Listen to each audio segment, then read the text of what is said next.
want to do that? Oh, I can do both. Whatever you prefer.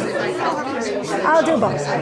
What? Perfect. You don't need to introduce me much because I'm also going to introduce myself. Okay, I will minimally introduce. אולי נעמוד? זה נראה לי שלא יראו אותנו. מה את אומרת? אבל זה מוזר קצת לעמוד. שנשב פה למעלה? קצת מצחיק. מה את חושבת? זה מוזר? כן. אבל זה נראה לי יותר הגיוני, כי לא יראו אותנו. Okay, Rachel, do you want to... Should we stand? I think we maybe have to stand. אני יודעת שזה מוזר. אנחנו צריכים שטנדר, כזה, פודיום. שני סולמות. Welcome everyone. Thanks so much for being here. אולי כן אפשר לשבת פה. זה נראה לך מוגזם, קרין? אני שואלת את האנשים. לשבת פה? We're going to get started. We're זה delighted הרגיש to ממש have מוזר. You're going to say something about the conference. Oh, great. I'm excited to announce before we have our evening with Karin that, as you may have heard, we're going to be having a conference on March 30th. We're really excited about this. This will be at the Baruch College, and the title of our conference is "What Does God Ask for Us Now? What is our role? What is our responsibility in this moment, given everything going on in the world, everything going on in Israel and Palestine?" There'll be an opportunity to gather with other observant Jews and really delve into this question, continue the conversations we've started here in these gatherings. We're having some amazing speakers coming in from Israel and Palestine, from some from the United States, and it's really going to be an opportunity to deepen the work that we've been doing over the last 8 months together. Please spread the word, please register. Registration is limited, so we encourage you to register. And follow us on Facebook, on Instagram. We'll have a website soon, but we really encourage you to join us. The last thing I'll say is that we're launching our name for ourselves, which is Small Emuni US. There's a Small Emuni in Israel, and we've decided deliberately that we want to connect ourselves to people in Israel on the ground who are doing this work. So we're actually having some of those folks who are going to be joining us for the conference in March, and we're excited to see you all at that event. Hi, I'm Esther. Before Karin starts her... Do we need to stand? I think you're back there. Okay, Nathaniel says yes. Sorry, this is going to be a little awkward. I'm going to sit until I have to stand. We're very excited to hear from Karin, who's an international law professor at NYU and teaches also at the New School, and she will introduce her work a little bit more. But as has been our custom, I would like to start with a very short Dvar Torah to kind of put our intentions in the right place. And I would like to, something I haven't done, but I feel like today was the burial of Shiri Bibas and Ariel and Kfir. And I would like to dedicate the Dvar Torah to their memory. So Parshat Truma is what we're going to read, and there is a famous pasuk that, of course, as an architect, I have to select. V'asu li mikdash v'shachanti betocham. And you shall make a mikdash for me, and I shall dwell among you. And there are many, many perushim on this, and many questions. Is God dwelling in the mikdash? Is God dwelling within the people?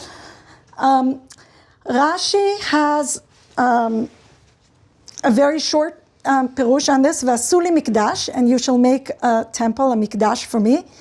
V'asu lishmi beit kedusha, make for my name a home of holiness. And the Maharal Prague has, who is an 18th century philosopher, thinker, Parshan, has a Pirush on Rashi. His commentary is on Rashi's commentary. And he asks about this. He says, "V'asu lishmi bet kedushan," you shall make a home of holiness for me. Perush, that means, shelo asiyato mikdash, ki mikdash hu bayit shenitkadesh. You're not creating a holy space. A mikdash is a home, a building that becomes holy. V'hem lo hayu osim kedusha. The people are not creating holiness. Ela beit kedusha rotze lomar hara'ui liot kodesh. They are creating a home that has the potential, that is that can become a place of holiness. And I think as we hear all kinds of extreme views about Israel, I think keeping in mind that buildings and objects and lands are not holy. They have potential to become holy when we infuse them with holiness.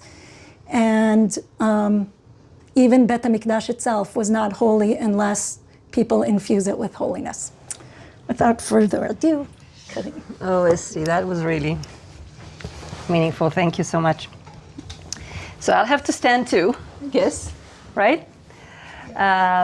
So good to be here. Thank you very much, Esti, and everybody else for inviting me. I'm gonna say a few things about myself to introduce myself. And then I'm gonna talk about international law, Israel, Palestine, Gaza, Trump plan. So a lot of things. I'm gonna tell you what I'm gonna talk about in a little bit. But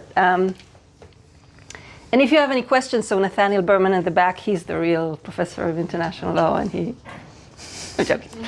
I'll be taking any questions. So my name is Karin Loevy. I was born in Jerusalem, grew up there, and in Ramat Gan, in a secular left-wing family. And like many other children in Israel, my upbringing was highly influenced by the memory of the Holocaust. I read every book available on the topic, and my political identity, as well as my whole moral attitude, was formed by it. Never again was a basic motivating call for me as a child and as I was growing up. And that is also why I got in trouble in my very ordinary Ramat Gan elementary school, where everyone was vocally right-wing. In my school, which, as you can imagine, had no Arabs, only Jews, racist slurs were normal. Death to the Arabs was a regular call. Arab labor was a way to refer to bad work. A good Arab is a dead Arab was just a funny thing people said in class, and teachers ignored. The worry that my own society is deeply racist strengthened my interest in the Holocaust. And what I was mostly interested in was the many ways in which regular Germans could support or at least ignore atrocities. It wasn't a mystery for me, but I was interested in it, in the details of it, and I saw it around me. Fast forward to my teenage years, I became active in an Israeli Arab youth movement, Re'ut Tzedakah, and I was part of a group of, later on in high school, I was part of a group of Shministim, seniors, announcing that when we enlist in the IDF, we won't serve in the occupied territories. And we got a lot of backlash to it, and I guess that's why I stayed away from politics for a few years after that. I became a lawyer not so much out of a commitment to social justice as out of my academic and intellectual interest in law as a language of change in the Israeli society. And I interned and then practiced in a major public law litigation office in Tel Aviv, the office of Avigdor Feldman, if anyone knows him, which handled high-profile constitutional and administrative law cases, as well as cases before military courts. This was the firm that successfully litigated many civil rights-related cases in the 90s, in the period of the Constitutional Revolution, and in the 2000s, from the famous torture case in the late 90s to landmark free speech cases such as Jenin Jenin and others. I then moved away to continue my academic study. I did my LLM in Singapore and my doctorate at NYU Law on emergency powers in public law. I stayed at NYU to run the doctoral program and to lead the History and Theory of International Law workshop series with the Institute of International Law and Justice, the ILJ. I teach international law-related courses at the New School and at NYU. My current book project is on history of international law in the Middle East in the period leading to the mandate system. I look in this book project at territorial issues in the negotiations over the future of the Middle East during and right after World War I. So the time when the idea of a region divided into nation states was not at all relevant in the Middle East. So what did these people drafting these documents have in mind? I want to add that since I left Israel, I was and I still am very involved in politics and society in Israel-Palestine, and more generally in the region. Since COVID in particular, I became active, and I'm on the board of Academia for Equality, a members organization of about 900 academic scholars, mostly, working on democratization and against discrimination of different kinds in Israeli higher education. So that was a little bit of a long introduction of who I am, in case anyone is interested. But here I'm going to talk about Gaza in international law. I'll start by saying something about Trump's plan to rebuild Gaza and why it's not only absurd and immoral, but also deeply illegal. And then I ask more broadly about the international legal order that Trump is promoting. And finally, I'll say something about how we can possibly get a glimpse at alternatives or responses to that Trump legal order in proceedings that are related to the Gaza war and are currently held before international tribunals. So first, about the Trump plan. What is the Trump plan for Gaza? What is the Trump plan today as opposed to tomorrow? Today, maybe a week ago, I guess. So the plan is somehow to first push Palestinians in Gaza to beautiful sites in Egypt and in Jordan. Then, though it is unclear how, the United States would establish ownership of the Strip. Third, the United States will develop Gaza and turn it into a Riviera. And as Trump made clear, Gazans who leave would not be allowed to return. And what he called the world's people will live in this new Riviera. Now, this plan is not only immoral and illegal, it's also absurd on many levels. First, Egypt and Jordan have made it clear that they will not agree to this plan freely. King Abdullah II of Jordan reiterated that this is a unified Arab position. Second, if these states are coerced by aid deprivation, as Trump has threatened, they might turn to Russia and China to fill the gap, resulting in the loss of key US allies in the region.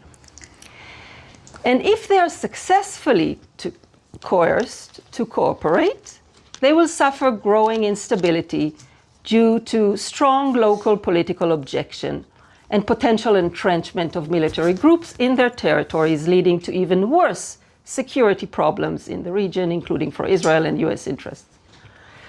But with all its absurdity, many in Israel are really excited about the plan. A recent poll showed that 70% of Israelis would be thrilled if Palestinians would disappear from Gaza. Now, in terms of international law, deportation of civilians is both a war crime and, under some conditions, a crime against humanity. In very limited circumstances relating to military necessity or the security of civilians, an occupying power is permitted to evacuate the civilian population. But building a resort for others is not a valid cause for such actions. In any case, evacuees must be allowed to return once the lawful cause of evacuation ceases to exist, something that Trump seems to reject. Trump and Netanyahu deflect accusations of deportation or ethnic cleansing, claiming that Palestinians would want to leave. But according to well-established international law, when there is a coercive environment, there is no consent. The International Criminal Court's elements of crimes are clear. Deportation can be carried out when taking advantage of coercive environment. So this would be considered deportations, illegal deportation as well. Palestinians in Gaza, like any other people, should be able to leave a place they no longer want to be in. But conditioning reconstruction on the permanent mass exodus of Gazans is something entirely different. When an area is so utterly destroyed and leaders are not acting in good faith to alleviate the suffering, but instead they just open the gate and plan a real estate project to replace the population, they are precisely taking advantage of a coercive environment. Any attempt to say that this is just an option for the Gazans is semantic and irrelevant to the legal analysis. Now, what does Trump mean by saying that the US will own Gaza? That Israel will occupy Gaza and give it to the US?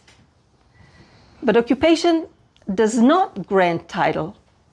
Israel cannot give Gaza to the US because Gaza does not belong to Israel. And the US cannot just take Gaza because that would violate the rule against annexation, which applies to Palestinian territory, as the ICJ recently ruled. So the most the US can do is to occupy Gaza. But an occupier is obligated to administer the territory in favor of the local population, which not only requires allowing Gazans to return to their homes, but also means the occupier cannot turn their homes into resorts for others, and generally requires respect of property rights. The laws of occupation, as well as the prohibition on annexation, fundamentally protects the local population's right to self-determination. The Trump plan violates this right both in its approach to ownership of the territory and its view of the scope of authority of an occupying power. Now, for those asking where this idea came from, well, it definitely is not new. From early on after October 7th, there were dozens of plans and initiatives to deport Gazans. For example, at the end of October 2023, Gila Gabriel, the Minister for Intelligence, announced a plan to transfer the civilian population of Gaza to Sinai. It's online, you could see it online. And as some of you maybe know, the general's plan was to completely clear the population of the north of Gaza before blocking entry and exit and starving everyone who stayed. These plans were based on a very long tradition of such plans from early after 1967 to empty Gaza of its population. But this time the idea met a moment of opportunity. An indiscriminate war that was winning huge public support in Israel and internationally sanctioned impunity, strengthened by Hamas crimes. And so during the months since October 7th, the IDF initiated mass displacements of the population in Gaza. And these, just like the Trump, Musk, Netanyahu transfer plan, were often masked by humanitarian excuses. Israeli historians of previous displacements in 47, 48, in 67 and on tell us that this is a familiar pattern. Temporary displacement and destruction of home and infrastructure create conditions that are very difficult to repair, and this opened up the path for deportation. The IDF has always used different methods to secure cleansing of populations, transfers, deportations, dilution. And it is always hard to discern who was scared off by a gun, by gunshots, who was put on a truck, who went their own way after life became impossible because land, water, food, schools were all gone. So how can one stay? And this leads me to say something more general about the state of international law today. Sorry.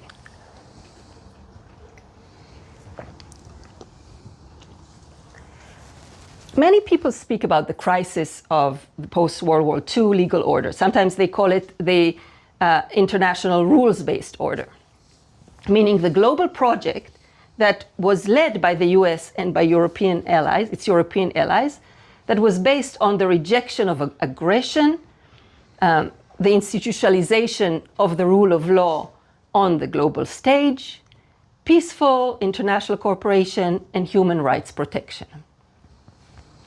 With Putin and Trump, Netanyahu and Orban, there's a new alignment, friendly relations between leaders who promote a very different international order, one of power politics in which the strong do what they can and the weak suffer what they must. And I quote here. An opportunistic alliance between oligarchs who ignore or justify aggression, promote annexation, and deny self-determination. But I want to know two things. First, this new international order is not so new, in the sense that law was ignored or abused by powerful states long before Trump stepped in. The US has been very skeptical towards international for many years, and at least from the end of the Cold War was seen by many as abusing it, in particular in the post-9/11 war on terror, in relation to aggression, torture, indefinite detention, and assassinations. So that's first. Second, there's something misleading in the blatant anti-international law stand of the Trump-like leaders. They might be vocally promoting violations, like Putin does in relation to aggression in Ukraine, or like Trump does in relation to Gaza and other places. But any of their economic plans or their global real estate dreams, and especially those that have to do with technology and infrastructure, are deeply tied to global chains, and these are based heavily on global cooperation, entrenched treaties, customary law, and soft law. So when Trump ignores or makes a mockery of international law, he relies on international law for every aspect of of his global projects. It's a bit of a populist show-off game. But is there anything that can be done to confront this threat to the international legal order? International law scholars suggest three main responses, at least in relation to illegal aggression and to annexation. First, collective action by states. I'm going to say something about each one of these. Second, institutional responses. And third, the transnational legal process or transnational legal processes. So on collective action by states, international law obliges states to act collectively in response to violations. The ICJ has affirmed, for example, in the 2024 advisory opinion concerning the legality of Israel's occupation, that prohibitions on annexation and violations of self-determination are erga omnes obligations, so not only towards those affected, but also towards all the international community, all states, requiring all states to refrain from recognizing or supporting such unlawful actions. States must also prevent economic or trade relations that perpetuate such legal situations.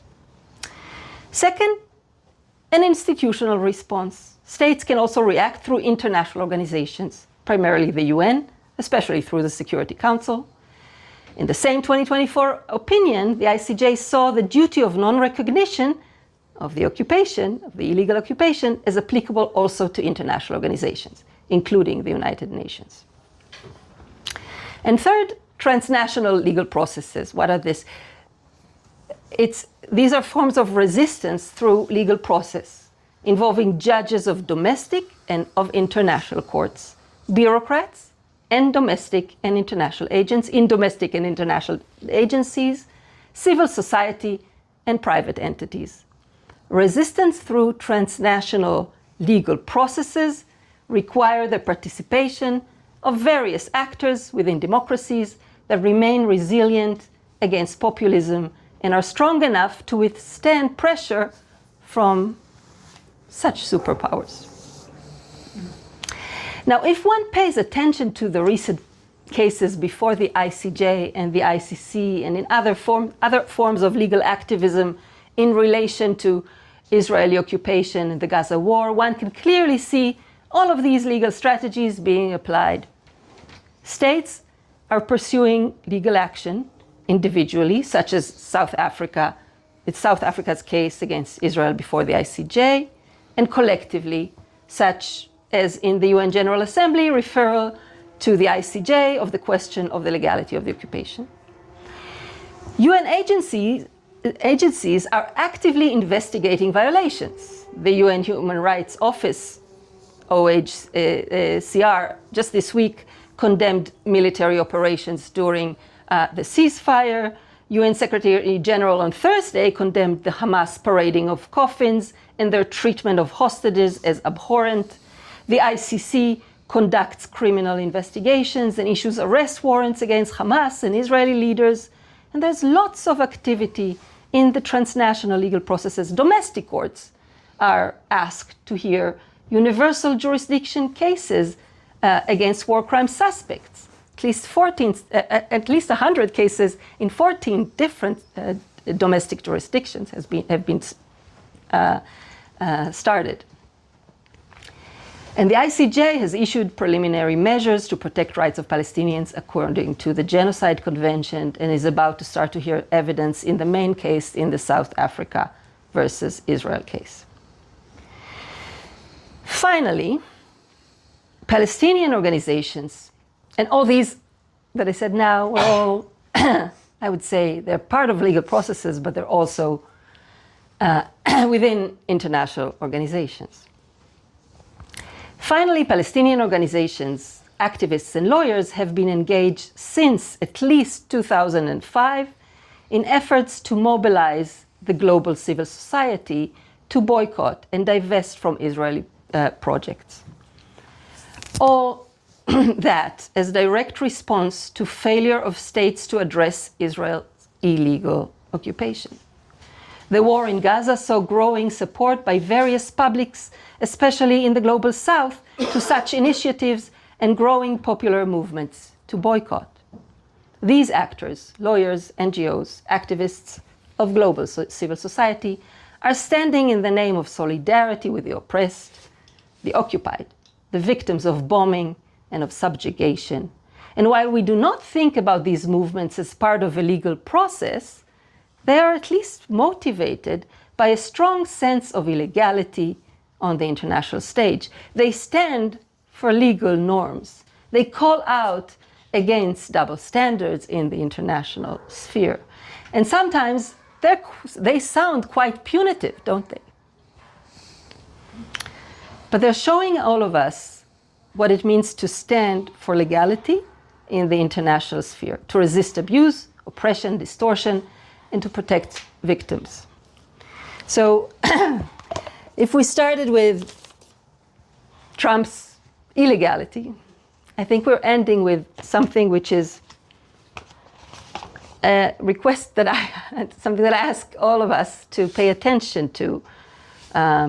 These developments in international law in relation to the war in Gaza and as a response to the war in Gaza, because they are showing us, I think, what it means to resist the abuse and the mockery of law and of legality. So that's my talk to you. Thank you very much. Happy to take questions, or Nathaniel there is happy to take questions. Nathaniel, you want to join? Thank you, Karin. I think these are topics that are both incredibly important and incredibly painful to think about and hear about. I think many of us who don't move around your circles are often less exposed to even the language of illegality, of the things that are happening, the humanitarian crisis. I think there's probably not a lot of Trump supporters in this room. But I think there are many of us who still have a very hard time grappling with the idea that there are people we love and care about in Israel, and there are also horrible things that are structural and educational and legal that are happening. So I do want to open the floor to any questions or comments, and hopefully we can have a bit of a conversation. I can either pass this mic or I can repeat the questions, but let's start with you, Melech, because you're close. Yeah. You So want to introduce yourself? my name is Melech Vishwanath. I live in Teaneck. Okay.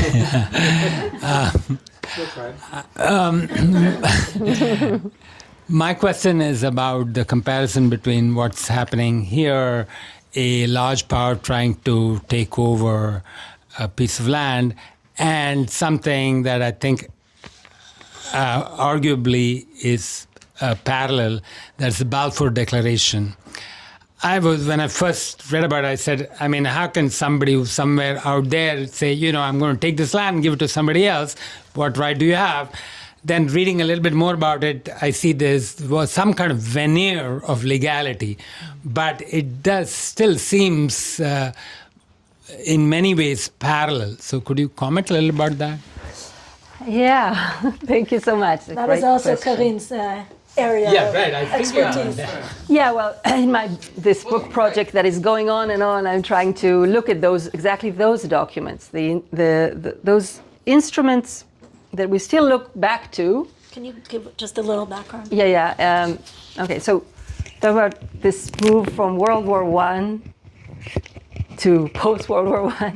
So from a Middle East of an Ottoman Empire, right? An Ottoman Empire is in charge, and it's 400 years in charge, right? So it has these traditions of international relations. It has international law, okay?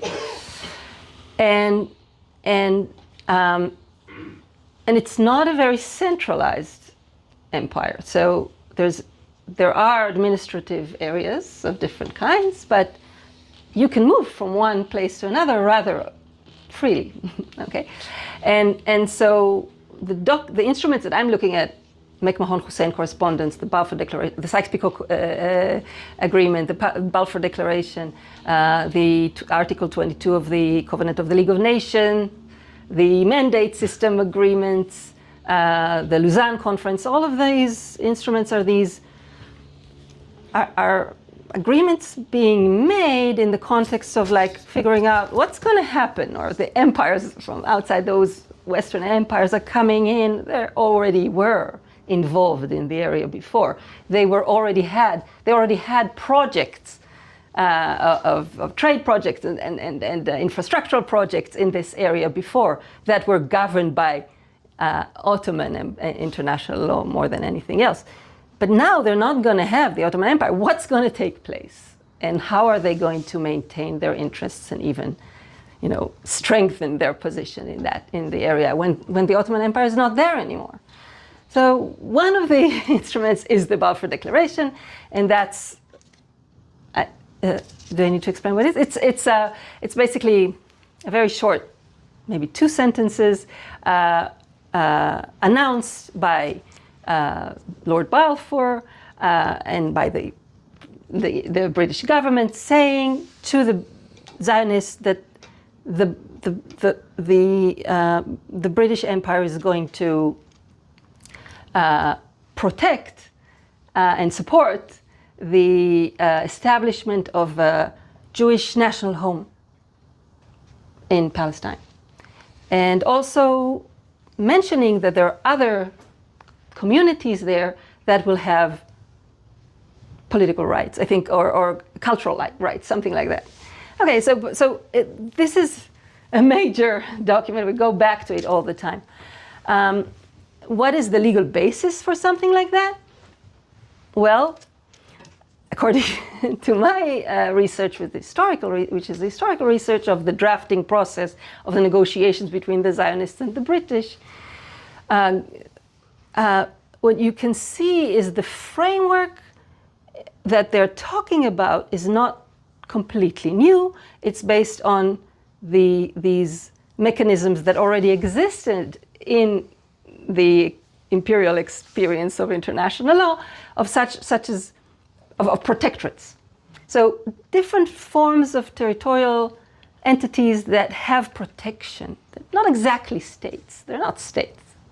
They are. It's like there's a community. You as an empire, you want to support them. You want to provide protection over them, and that's like goes back to different empires. This kind of protection relations, and this is what the British are promising the Zionists in a way. They're promising a kind of a home, a kind of a protected roof over the heads of the Jews who will be immigrating and developing their culture or whatever in that space. So I think that is what they build on in terms of international law. I mean, they don't think about it exactly as international law, but this is their practice. They know it already. They already have these kind of relations in other places. And so it's possible. And they need that kind of relation if they want to have some entry into the area, some influence, this is the kind of relation between an empire and a population or a community that asks for protection. If you don't mind. Yeah, sure. But Balfour Declaration occurred not after the League of Nations. I understand the League of Nations did approve it or incorporate it somehow into the declaration. But it happened before the League of Nations. So at that time, as far as I know, Great Britain didn't have any kind of territorial sovereignty or control. Right, November 17. So that November 1917 is the time. The Ottoman Empire is still alive. It's in the middle of the war. It's true that they're already close to, like, they have advantages, but some historians say that this was actually a moment of insecurity in the sense that the British are losing the war. So it's completely, you're right. Right. So that's why I'm wondering if maybe, something similar could be said about what Trump is doing. Maybe, would it be possible to create some kind of similar veneer which really doesn't take into account, as then, it seems to me, at least in the beginning, the rights of the local population were inadequately taken care of. Later, the situation changed, but maybe something similar could happen here. That's what I was wondering. But the opposite, like he wants to move Palestinians out of the territory rather than Right. The people are different, right? It's the flip side, but I'm saying not the people. Of course, the people are different, but what he promises is different. He promises to take them out rather than to. It's like the Balfour, they said we work. Yeah, but you're right in the sense of this. There is an empire coming from the outside, imperial state or an empire, and it's saying we can do things for you. Just hang on. We can buy plans. And then maybe it's the same in another way, which is we don't take this very seriously. It's not like a real commitment. It's not an agreement, really. It's some kind of plan that we might have, and we might, and maybe you do it you do it, like they did to the Zionists. And then the Zionists do it, and either they support them or not. And what is it also is a big question. It's very vague, right? So it was vague at that time as well. But a lot of international law language is vague. A lot of legal language is vague. A lot of there's power in vagueness in this respect, because you can come back and go back, and and you can steer things around and make things happen or not, and say, oh, I didn't mean that. So yeah. I'm not sure I answered your question. I mean, maybe talk to him. Maybe Nathaniel can. Hi. I'm Faye Landis. I'm from the West Side and also Teaneck. So Teaneck representing here. So unfortunately, thank you very much. It's really interesting. But we all know, I think. Okay, we all know. I'm speaking. I think we all know that both Netanyahu and his cronies, who are numerous, and Trump and his cronies and enablers behave as if none of these laws exist. And BDS, which has been in existence, not arguing the merits of BDS, the success of BDS, Israel has had one of the fastest growing economies in the world since the start of BDS, since 2005. So they just seem to be forging ahead. And the UN, obviously, as we all know too, especially, is extremely discredited in Israel. Israel can be very dismissive, and all the other stuff. So how does any of this have teeth? Because it certainly doesn't feel. One, it doesn't feel to me like it does, and Israel and the United States are certainly behaving as if it doesn't. It doesn't. My claim wasn't that it has teeth. My claim was that it could. And my claim was in the sense of so what happens usually in these cases? There's a crisis, and there will be many. And at some point, there will be an opportunity. And what will take place in that opportunity, or what will be activated in that moment, something that was already there, that was already developed, that people already thought about. Just like the Balfour Declaration, in the sense that we already thought of protection relations. We can do it here too. Why not? So we already have norms of international law. We have movements that take them seriously. We have international organizations, we have NGOs, we have actors So I'm not saying that any of this has actual teeth. I'm not giving an optimistic account here. What I'm trying to say is this is what we have. We already have all this. And it sounds very weak. It is very weak. But actually, weakness in law is not that is also not that big of a problem, in the sense that it's a problem, but it's if you think of how weak ideas like human rights are, 40 years ago, and then they became something. That's how law becomes, by people imagining it, making it happen, and claiming authority, legal authority, on them.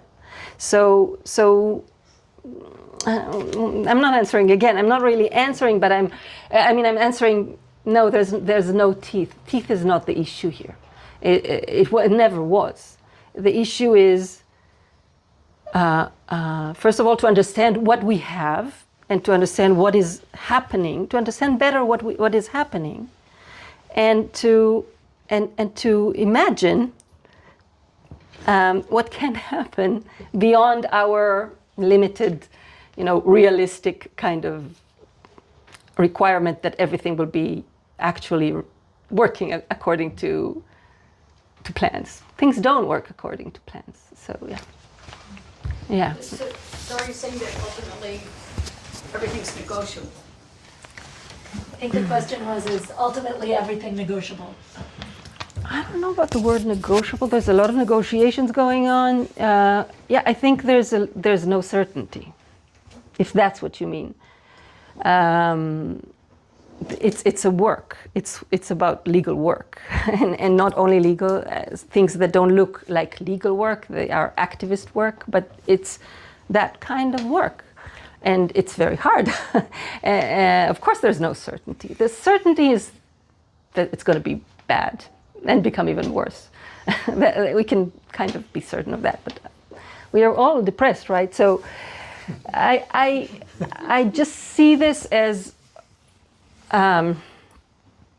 this field, and that's where we don't want to miss important things that are happening in it that can also give us tools, and in this work. Yeah. John? I'm Don Rupstorff, not far away. This is taking up on the Balfour Declaration. Can you stand, John? The Balfour Declaration issue. Yeah. At the same time, that's going on in the Near East. Of course, in Europe, the Allies are making similar promises. And after World War I, They divide up the Austro-Hungarian Empire, they create new states, they take away a lot of German territory, and the people living in it, if they want to be German, have to leave. And some of them, you know, keep on, including Hitler, saying, no, we want to get it back again. Would you say that was against international law when it occurred? Or would you just say, we've advanced, it was okay then, but now we have different rules about when nations can shift around territory? Do you want to repeat the question? Or should I? I think the question was, if we're looking at post-World War I developments in Europe, and also in the Middle East, the question has to do with both, I guess. Are we today in a different legal world than we were then? Yeah. In many respects, we are, because of what this big project of international law, of reordering the world in post-World War II, and this promise that now we're going to institutionalize the idea of non-aggression, for example. So the prohibition of aggression, and prohibition of annexation. These are huge differences. Like this is, and it's a process. It happened. It was done as a reaction to what happened post World War I as well. But I guess also I probably need to be more. I could maybe be more specific in relation to specific norms or specific, places that this happens. But yeah. So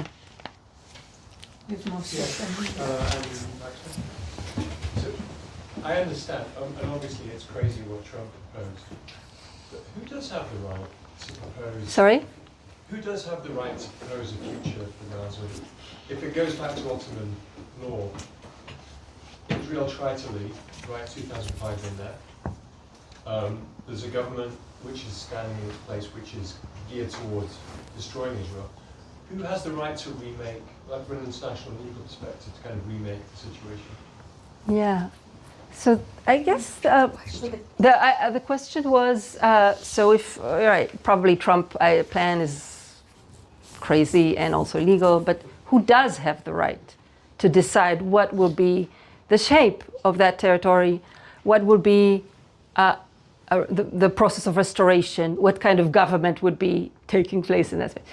Now, I think the answer is quite easy, because the idea of self-determination, the norm of self-determination, would be the guiding norm and should be the guiding norm, meaning that the population of the territory would have the right to decide what would be the future, right? That is like the general answer. And of course, this territory is not a unitary territory. It's part of the Palestinian territories. So you can't really see it as a separate territory. It's been separatized. Is that illegal? The Palestinian territory you talk about, is that legally recognized? Yeah. Well, not Gaza in itself. Legally recognized. It's not recognized as a separate territory. It's under some of the Oslo Accords. It has these different statuses, but in principle, and the ICJ repeated that and made that clear. This is the status of Gaza as a territory is as part of the Palestinian territories. So from a legal perspective, when the attack happened on October the 7th, was that like an invasion from a neighboring country or not? No, because it's considered an occupied territory. So it's not Palestinian, it's like in the middle, but... No, it's Palestinian territory, but it's occupied Palestinian territory. Self-determination, if they choose a government which is dedicated to this, I mean, is that internationally recognized as a right that they have? They do have a right choose a government. Yeah, yeah. And so does Israel have a right to defend itself against such a government, or to say that government doesn't have a right to exist? Nathaniel. International law. Yeah, so I think generally Israel. So, okay. If we're talking about an occupied territory, as long as this territory is occupied, then the question of the right to defend itself might not be relevant. Of course, there's an obligation of the occupier, which is Israel in this case, to provide for security of all the population that is under its occupation and also its own population. So, so calling it the right to defend itself, I think, is not exactly right. But Nathaniel, you.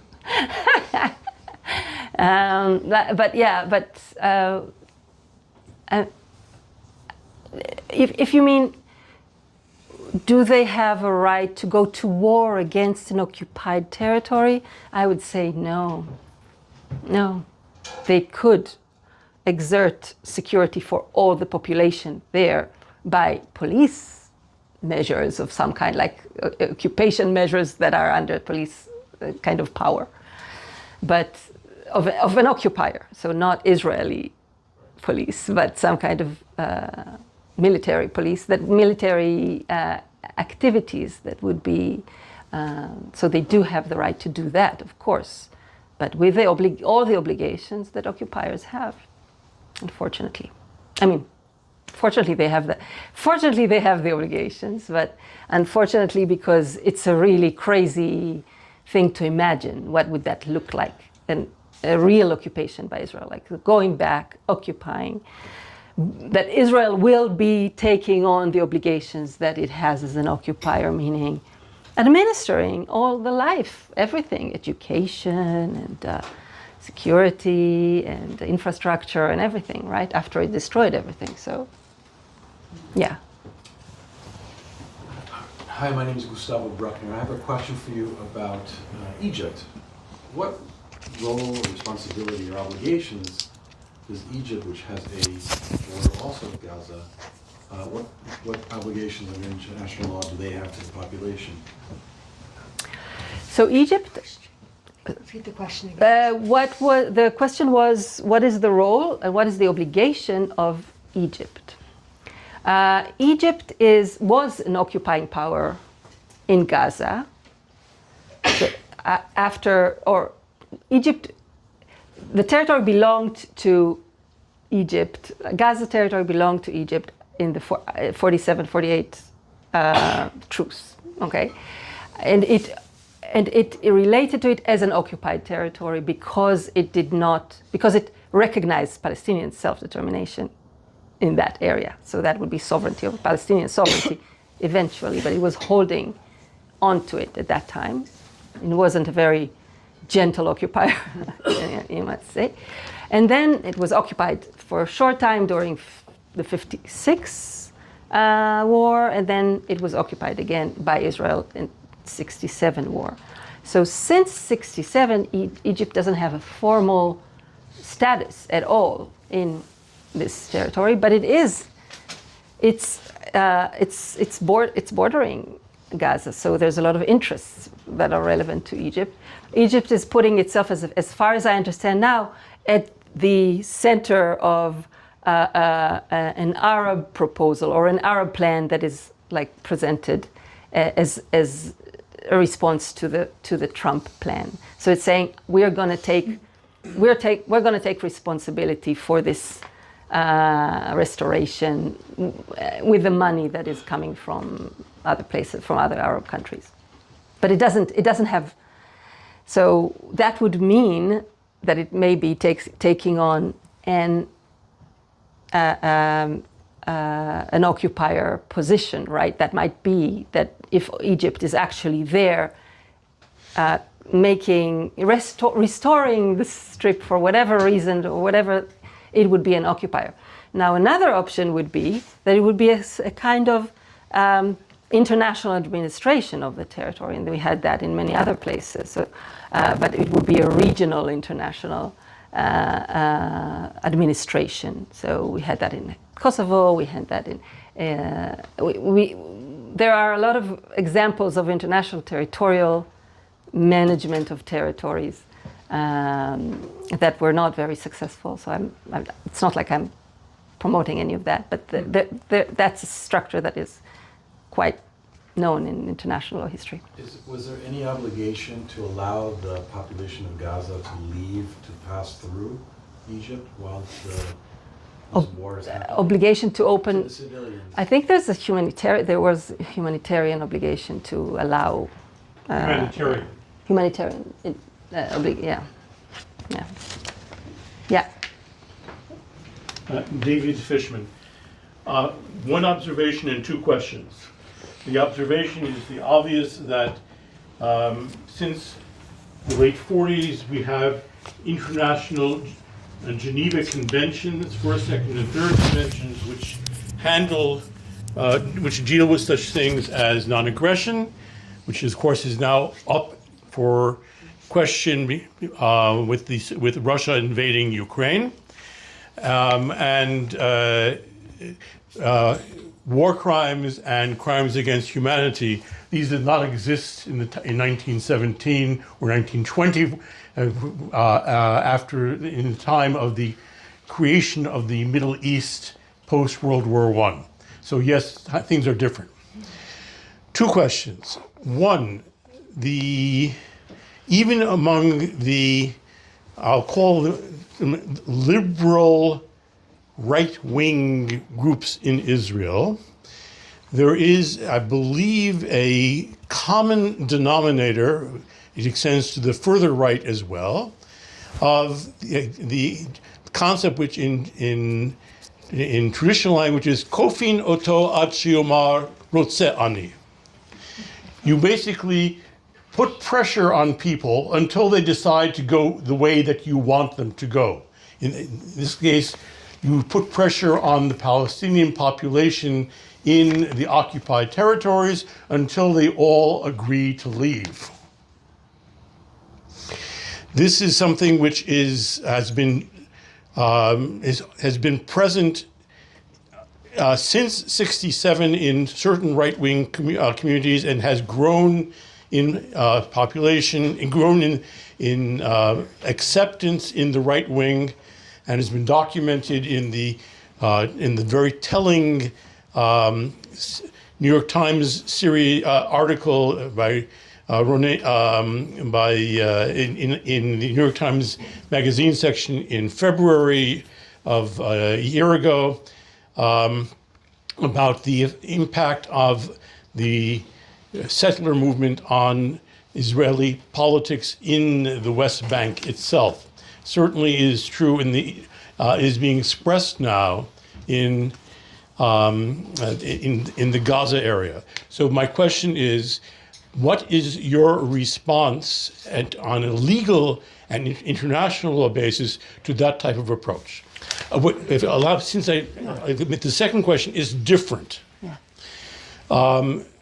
Leaving aside the ridiculous, immoral, and illegal proposal of Trump, there has been at least one quasi-plausible suggestion that, again, it's a bit fantastic, but it is quasi-plausible, that Egypt would lease some territory, 30 square kilometers more, to the Palestinian Authority to allow the population of Gaza to settle there on a temporary basis while reconstruction of the Gaza Strip were to be undertaken, with the idea of ultimately resettling the population of Gaza in the rebuilt area.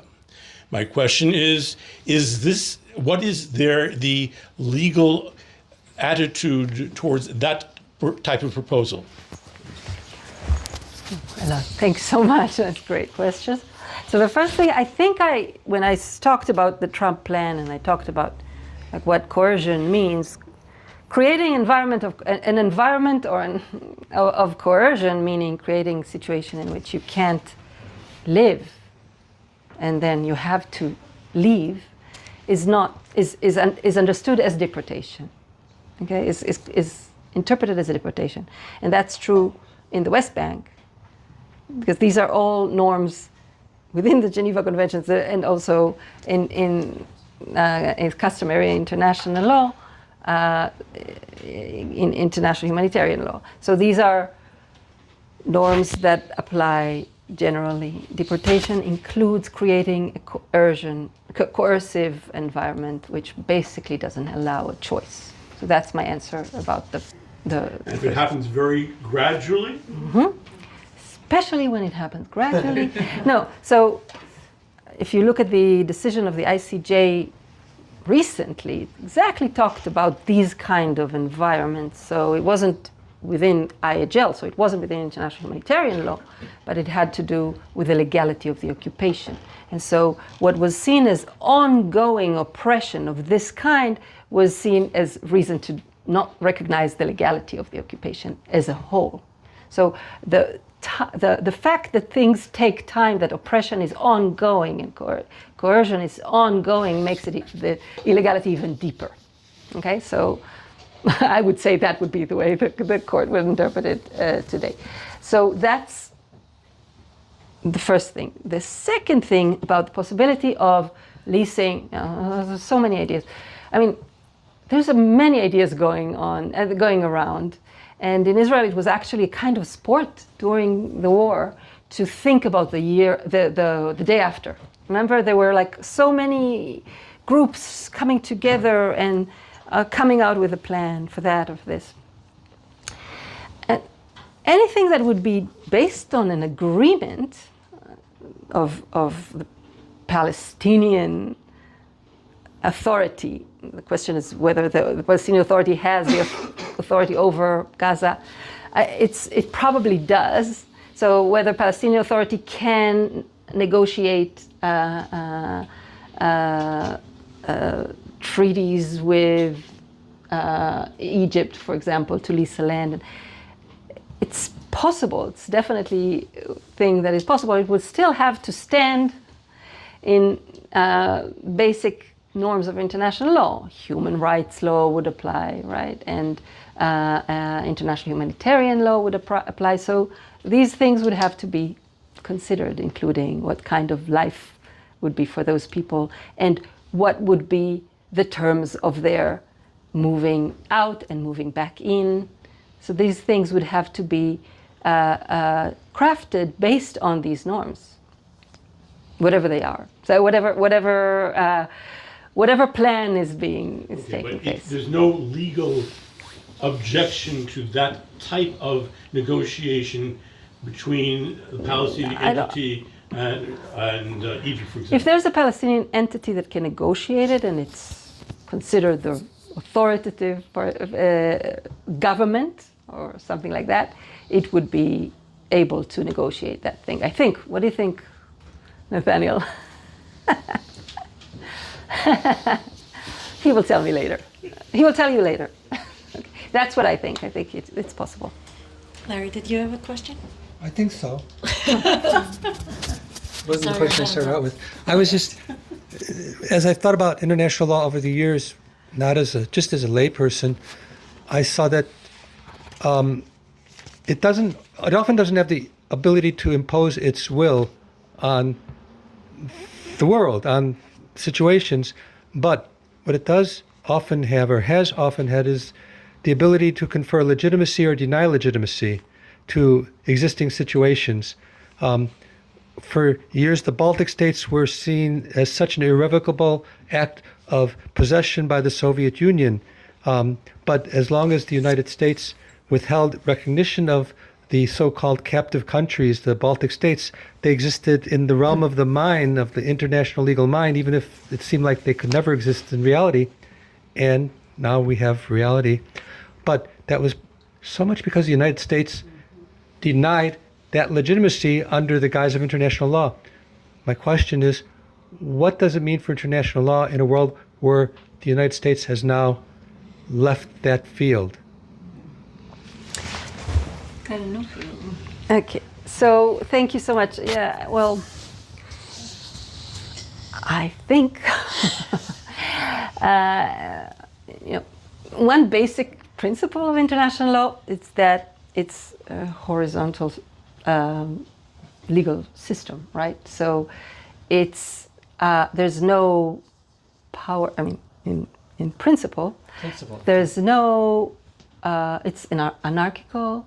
There's no one state that has more say than others, in principle, in terms of lawmaking in international. So the process of lawmaking is the process of state consent, and all states are the same in this respect.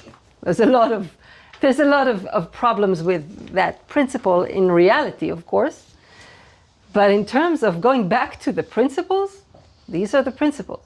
And for someone who is sitting in Gaza and asking the world to bring legality or to stand for legal norms that they thought exist, the fact that the US is just not in line anymore, but there are other states. And that's exactly where we are in terms of, like, I think, in this move of power from the United States. The United States is no longer the only or the most important, maybe it's still the most important, but it's definitely not the unitary power, right? Not that there are other unitary powers. That's what it means to be in a multipolar world, what international relations people talk about, right? So in terms of legitimacy, that is where these people come from. The people calling for a crisis of legality that is affecting them and calling for law to be applied. They're not talking about the United States necessarily anymore. They are affected by the United States, but in terms of legitimacy, South Africa or the other states that are, bringing the agenda of the Palestinians in other places, they know that the U.S. is outside of the game anymore, and they don't take it seriously within the game. It has to. There are implications that are real, and they will suffer them. But people suffer a lot. There's torture in the world. There are martyrs in the world. Like, this is not a big deal. It's the question of from the perspective of legitimacy. The U.S. is in a big problem worldwide today, right? So I don't know if I think I didn't answer your question, but this is my. I just don't see a problem in terms of. I see a big problem for a lot of people in the world and for us Americans right at the moment. But in terms of the development of what justice should be on the international level, the fact that the U.S. is leaving the stage, it's not the end of the world. There are many other states, and that's exactly what's going to be like the kind of, I guess, international relations will take that into consideration, because there will be a fight over legitimacy as well between empires. So empires will, other powers that have other interests will come and say, oh, we are going to take on the claim of legality. They would also be making cynical claims and really fighting for their own interests. But they will do that. So the game will be a game of legitimacy based on the ability to say what the law is. Okay, not to say, oh, there's no law, it doesn't exist. It's not serious, I think. Sorry, I think I didn't answer again. Yeah.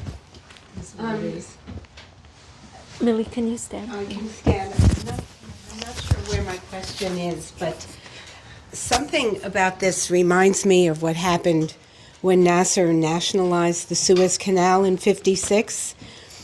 And until that time, Britain and England were, until the 1860s, Britain and England were controlling the Suez Canal.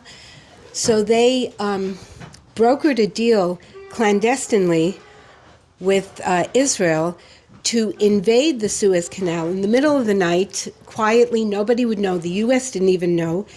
And then the Israel would win that war or that thing, and then Britain and France would come in and broker the peace thing. I don't know why this reminds me of it. Maybe it's having to do with, once again, land grabbing and colonization of areas is not new. The U.S. does it. Britain did it in Africa, and the French did it in North Africa. It's the Balkans, whatever. But it's this thing of using Israel as the middle agent for this thing that I don't understand. Every piece of news is like a smokescreen or something, but I'm not sure what the real issue here. But it just feels like it's this idea of the U.S. or one entrepreneur taking over an area, but asking Israel to do the dirty work and saying that it's for Israel and it's in their interest. And that's what bothers me about this whole idea, which I don't really take seriously, except for the fact that Israel is again being used as a middle agent to... It also wanted it in 56. But that's... I don't want to get into that, but it's more like the seduction of using the fear of that country and manipulating the population into thinking it's in their interest, like they were talked into invading, Egypt. I don't know where the question is, but good luck. No, this is a very good question, because what you're reminded of is imperial politics, inter-imperial politics, which is where we were. It seemed like the international rule-based order is trying to move away from imperial politics, but it was still there, of course, in 56. These empires were still empires. The British and the French were empires. Now, what did Israel do? What was the place of Israel at that point? Israel was a settler state under a very under threat, and with the constant need to deal with threats like that. It's kind of an easy thing for empires to use, but also for it to use this relationship. It's a relationship, and it's very likely that settler states, and it happens everywhere, that settler states would be that kind of focal points in regions, because they need that kind of relationship. They go seek it in those empires, which has their interest to put their power everywhere in those regions. So that's what I think reminds you of 56, and that we are going back to a period, it seems like we're going back to a period like that, when the French and the British then thought that they're still living in this world of inter-imperial politics that is couched in legal terms, maybe, or maybe not. And in one sense, we didn't move out of this world. And in other senses, we have moved out, at least in the sense that a lot of people think. Because there were the human rights treaties, and there was decolonization in that period, and so many states got their independence, and the rules against annexation developed. So people believed in that, right? So in that sense, we moved away from there, at least for certain populations, for certain people, for certain states. Yeah. I think since it's almost 9, this is probably a good time for us to end. And thank Karin for explaining something super complicated to people who totally don't understand any of this, but in a way that makes sense. Thank you everyone for showing up, and thank you, of course, to Ann Wimpheimer. Oh yeah, thank you, Ann. Here you are for great. hosting us. Thank you. Who knew you could fit so many people in your? Chairs in the building. Thank you so much. Thank you again, everyone. We have been recording these last few, and I just put the first 2 up on YouTube, and we'll send it out with this one as well. So if any of your friends who wrote to me and said they couldn't make it want to watch this, feel free to share. Thank you again. Thank you very much.